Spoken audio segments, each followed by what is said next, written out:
சாண்டில்யனின் ராஜதிலகம். அத்தியாயம் 71. அகமும் புறமும். மரவல்லி மரத்தில் சாய்ந்து மதிமயக்கும் அழகுடன் நின்ற மைவிழிச் செல்வியை நோக்கி மெல்ல மெல்ல நடந்த பல்லவ இளவல் அவளை நெருங்கியதும் அவளை தொடாமலேயே நின்று உற்று நோக்கினான். அவள் மரத்தில் சாய்ந்து நின்ற நிலை அவளை அந்த மரத்தில் கைகோர்த்த சிற்பியொருவனால் கடையப்பட்ட அற்புத சிலையாக செய்திருந்தது. ஒரு பக்கம் ஒதுங்கிய இடையும் சற்றே சாய்ந்த நிலையும், அப்படி சாய்ந்ததால் குழலிலிருந்து வளைந்து தொங்கி எழுந்த மார்பின் ஆரம்பத்தை தொட்ட முத்து சரமும், கழுத்தில் அவள் அணிந்திருந்த நவரத்தின மாலை நிலை புரண்டு தனக்கு போட்டியாக வந்த முத்தாரத்தை முட்டித்தள்ள முயன்ற விந்தையும், அந்த இரண்டு நகைகளின் உறுத்தலை கூட சகியாதது போல் அசைந்த மலர் மொட்டு ஒன்றும் இடை சற்று ஒடிந்ததால் அதன் கீழே பருத்த பாகங்களில் ஒன்று ஒரு புறமாக எழுந்துவிட்ட எழிலும், கால்கள் சற்று ஏற்ற தாழ்வுடன் மரமல்லி மரத்தண்டின் பருத்த வேறொன்றில் நின்ற நிலையும், இளவரசன் மனத்தே அவள் தெய்வீக சிலையா, மானிடரை கவ்வும் மாதவன் மாயையா என்ற சந்தேகத்தை பெரிதும் கிளப்பின.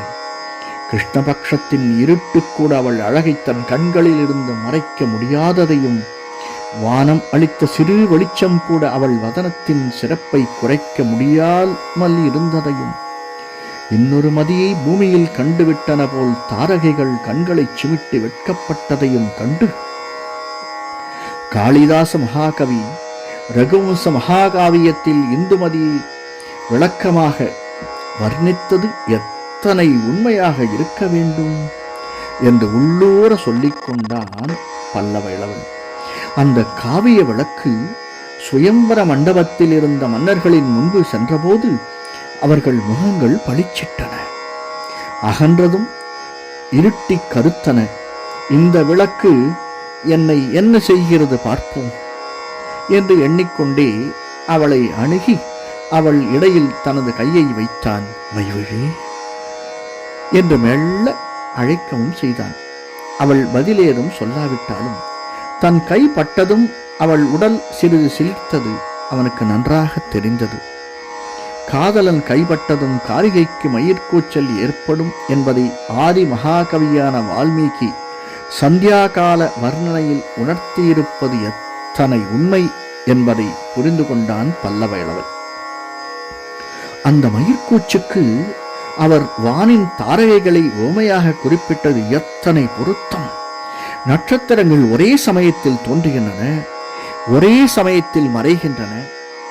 காதல் வேகத்தில் ஆரம்பத்திலே ஏற்படும் மயிர்குச்சம் அப்படித்தானே என்று காவிய ஆராய்ச்சியில் அவன் அந்த சமயத்தில் இறங்கினான். உண்மையில் அந்த ஆராய்ச்சி மைவிழிச் செல்வியை பற்றியதாகவே இருந்தது. அப்படி சிலிர்த்து நின்ற சித்திர பாவையை அவன் மீண்டும் ஒரு முறை அழைத்தான். மைவிழி என்று.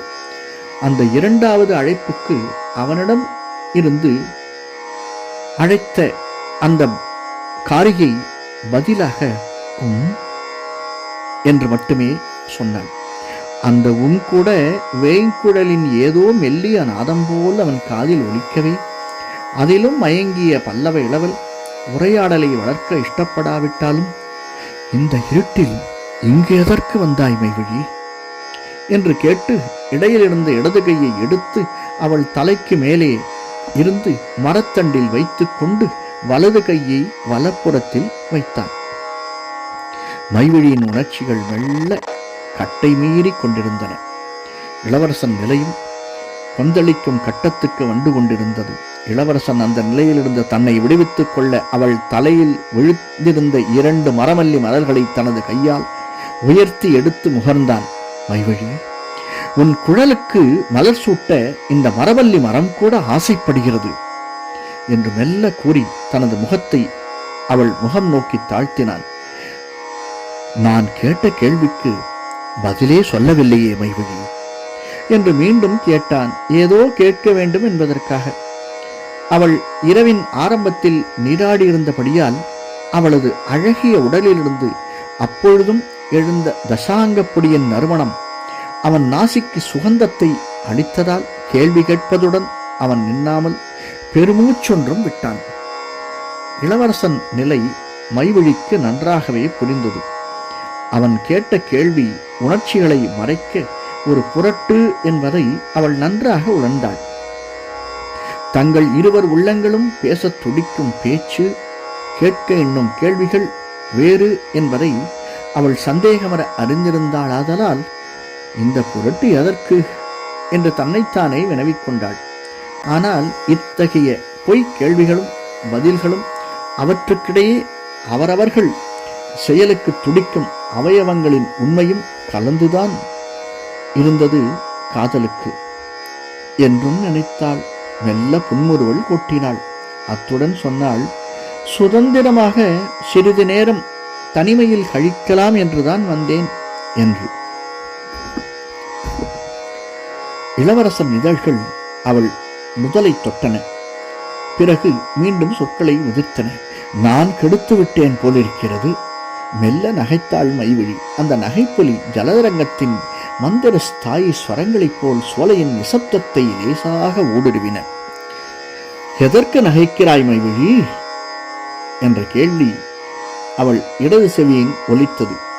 அந்த கேள்வியுடன் அவன் கைகள் இரண்டும் ஏக காலத்தில் இறங்கி அவள் இடையின் இரு பகுதிகளையும் இறுக பிடித்தன. கெடுத்து விட்டதாக சொன்னீர்களே, அதற்கு என்றாள் அவள் மெதுவாக. யாரை கெடுத்து விட்டேன்? உன்னையா? சேச்சே, இது என்ன பேச்சு? வேறென்ன? என் தனிமையை கெடுத்து விட்டதாக சொன்னீர்களே, அதையா என்று கேட்டார் இளவரசன் இடைக்கு கீழே கையை நகர்த்தி. அதட்டுகிறாயே? ஆம், அதட்டுவேன். ஏன்? பின் என்ன? இடம் கொடுத்தால் மடத்தையே பிடுங்குகிறீர்களே. இளவரசன் முறை மெல்ல புன்முறுவல் கொட்டினான். மைவிழி என்று மீண்டும் இதமாக அழைத்தான். ஏன் என்று கேட்டாள் அவள் சிறிது மரத்தடையிலிருந்து நகர முயன்று. அப்படி முயன்றதால் அவன் கைவளையத்தில் சிக்கிக் கொண்டாள்.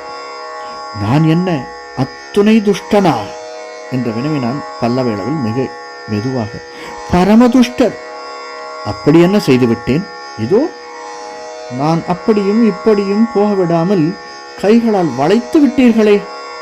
இதை சொன்ன அவள் குரலில் பொய்க்கோபம் இருந்தது, பாசாங்கு இருந்தது, உண்மை இல்லை.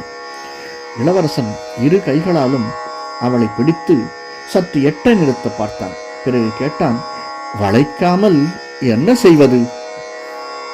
எதற்காக வளைக்க வேண்டும்? சீரும் படைக்கலங்களை கொண்ட எதிரியை வளைக்காவிட்டால் அடக்க முடியாது. யாரை? எதிரியை. நான் எதிரியா உங்களுக்கு? சந்தேகம் என்ன? என்ன செய்துவிட்டேன் உங்களை? வதைக்கிறாய். வதைப்பவர் எதிரி அல்லவா என்று அவள் காதருகே கூறி கழுத்தில் இதழ்களை ஆழ புதைக்கவும் செய்தான். அவனிடமிருந்து சொற்கள் ஏதும் உடனடியாக வரவில்லை. உணர்ச்சிகள் எல்லை மீறி புரண்டு கொண்டிருந்தன. அவள் மெல்லச் சொன்னாள், நீங்களும் என்னை வதைக்கிறீர்கள் என்று. அவளை அணைத்த கைகள் சிறிது தளர்ந்தன. அவளை கையை பிடித்து அழைத்துக் கொண்டு, இப்படி வாய் மைவிழி என்று 2 அடி மரத்தண்டை விட்டு நகர்ந்தான் இளவரசன். எங்கு வர வேண்டும் என்று கேட்டுக்கொண்டே மரத்தின் அடியை விட்டு 1 அடி காலை எடுத்து வைத்தாள் மைவிழி. எங்கும் இல்லை, வா இப்படி உட்கார் என்று பக்கத்தில் இருந்த புல்தரையை காட்டி அவளை உட்காரச் சொல்லி தானும் உட்கார்ந்தான் ராஜசிம்மன். அந்த புல்தரை மரத்திலிருந்து 2-3 அடிகளே இருந்தது.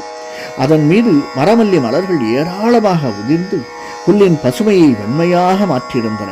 அதை சுட்டிக்காட்டிய இளவரசன், மைவிழி, நிம்மதிக்கு சரியான இடமாகத்தான் தேர்ந்தெடுத்திருக்கிறாய் என்று கூறினான் மெதுவாக. நான் எங்கே தேர்ந்தெடுத்தேன்? நீங்கள் தானே தேர்ந்தெடுத்தீர்கள்.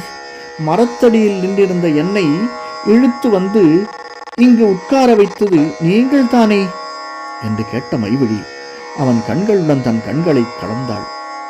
அவள் பெருவழிகளில் நகைப்பும் இருந்தது, பூரிப்பும் இருந்தது. வைரம் சற்று இருந்ததாக கூட தோன்றியது. இளவரசன் கண்கள் அவள் இதயத்தை ஊடுருவதை போல் பார்த்தான். இந்த இடம் உனக்கு பிடித்திருக்கிறதா இல்லையா என்று அவன் உதடுகள் முணுமுணுத்தன. அடுத்த வினாடி பெரும் படைகளை அனாயாசமாக நடத்தி செல்லும் அந்த மாவீரன் தன் அருகாமையை கண்டு அச்சப்படுவதை உணர்ந்த மைவழி, எந்த வீரனும் பெண்களிடம் வந்துவிட்டால் இவ்வளவுதான் போலிருக்கிறது என்று மனதுக்குள் சிரித்துக் கொண்டாள். இருப்பினும் பிடிப்பதற்கும் பிடிக்காததற்கும் என்ன இருக்கிறது இதில் என்று வினவினாள் தலையை தாழ்த்தி. இது புல்தரை என்று கூறிய இளவரசன் தனது வலது கையை அவளது காலின் மீது வைத்தான். இடது கை அவள் இடையில் மீண்டும் தவழ்ந்து இறங்கியது.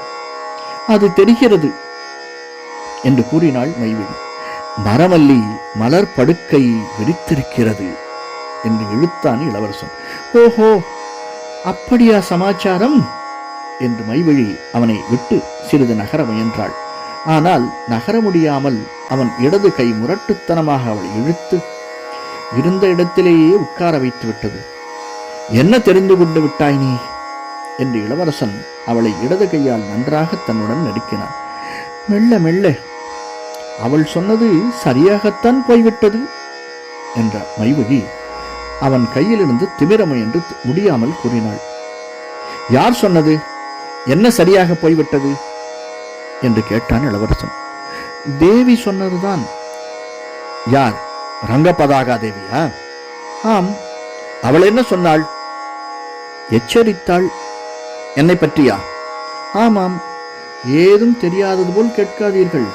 சத்தியம் செய்ய வேறு முறையும் இருப்பதாக கூறி எங்கள் அறைக்குள் நீங்கள் நுழையவில்லையா?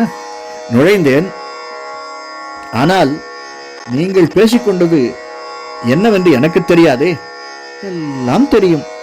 தெரியாது. இப்பொழுதுதான் சொல்லேன். உங்களுக்கு அதிகமாக இடம் கொடுக்க கூடாது என்று சொல்லி சத்தியம் வாங்கிக் கொண்டிருக்கிறாள் தேவி. அப்படி ஒரு ஒப்பந்தம் உங்களுக்குள் ஏற்பட்டிருக்கிறதா? ஆம். இதை கேட்ட இளவரசன் நகைத்தான். எதற்கு நகைக்கிறீர்கள் என்று கேட்டாள் மைவிழி. எனக்கு உள்ளேயே எதிரிகள் ஏற்பட்டு விட்டார்களே என்றுதான் நகைத்தேன் என்றான் இளவரசன். உங்களுக்கு பிற்கால போர்கள் பெண்கள் மாயையால் மறைக்கப்படாதிருக்க நாங்கள் எடுத்துக்கொண்ட விரதம் இது என்று மைவிழி அவன் மார்பினில் தன் தோளை இழைத்தாள். இளவரசன் கை அவள் கழுத்தை சுற்றி வந்து மார்புக்கு சற்று மேல்புறத்தில் பதிந்தது. அவளை வலிய மரமல்லி மலர் படுக்கையில் கிடத்தினான். தேவலோகத்திலிருந்து திடீரென சாபத்தால் கீழே விழுந்துவிட்ட அப்சர மங்கை போல் கிடந்தாள் மைவிழி அந்த மலர் படுக்கையில். அவள் இருபுறமும் தன் கைகளை ஊன்றிக்கொண்ட இளவரசன், மைவிழி, நான் ஆச்சாரியரிடம் காவியம் படித்தேன், சாஸ்திரங்கள் படித்தேன், புராணங்கள் படித்தேன், தமிழும் படித்தேன், சிறந்த பண்டிதர்களிடம் ஏதிலும் விலக்கில்லை இதற்கு என்று அவளை நோக்கி குனிந்தான். மைவிழியின் உணர்ச்சிகள் அசுர வேகத்தில் ஓடின. இளவரசன் முகம் தன் முகத்தை நோக்கி தாழ்வதை உணர்ந்ததால் உள்ள வேட்கை மிதமிஞ்சியது. இதற்கு என்றால் என்ற சொற்கள் உதடுகளிலிருந்து பலவீனத்துடன் வெளிவந்தன. இந்த நிலைக்கு அக வாழ்க்கையையும் புற வாழ்க்கையையும் பிரித்தே வைத்திருக்கிறது தமிழ்மொழி. அகம் வேறு, புகம் வேறு, புறம் வேறு, காதல் வேறு, போர் வேறு, இரண்டுக்கும் வழி வகைகள் இலக்கணங்கள் வேறு வேறு என்று அவள் காதருகே சொன்னான் இளவரசன். அதை சொல்ல தாழ்ந்த அவன் தலையுடன் உடலும் தாழவே அவள் உடலில் லேசாக அவன் உடல் அழுந்தவே செய்தது. இது அகம் போலிருக்கிறது என்று அவளது செவ்விய அதரங்கள் முணுமுணுத்தன. பிறகு அவன் உதடுகள் பேசும் சக்தியை இழந்தன. அவன் உதடுகளும் அப்படித்தான். பழம்பெரும் தமிழ் நூல்களில் வெற்றி பெறப் போவது அகமா புறமா என்ற கேள்வி அந்த நிலையில் பெரிதாக எழுந்தது. அகம் ஒரு புறமும் புறம் ஒரு புறமும் இழுக்க திணறினர் இருவரும். எழுந்த கேள்விக்கு பதிலில்லை. கேள்வி பதிலை மிஞ்சிய நிலையை இருவரும் வெகு துரிதமாக அடைந்து கொண்டிருந்தனர்.